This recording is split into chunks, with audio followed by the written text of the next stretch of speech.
Welcome to Penrose Learning, where we make understanding easy. You start by opening the HOK app or web portal and signing in with admin credentials.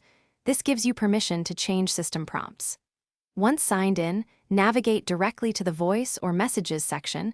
Don't detour through general settings. Make sure the device is online and shows the correct model and firmware so the new recording will be compatible. If you're using a desktop, keep the browser tab active. On mobile, allow mic access when prompted so you can record the new message immediately. Now pick the specific message slot you want to change and choose Record or Upload. This is where you make the actual content swap.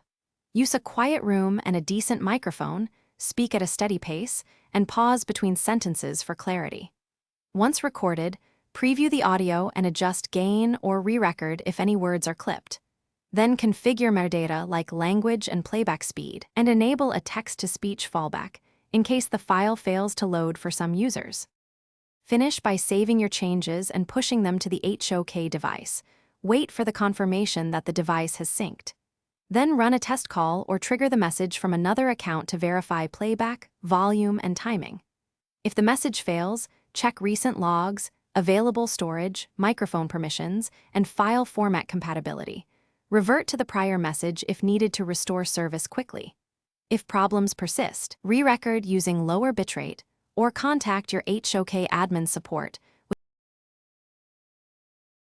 Thanks for watching. If this was helpful, leave a like and consider subscribing. See you next time.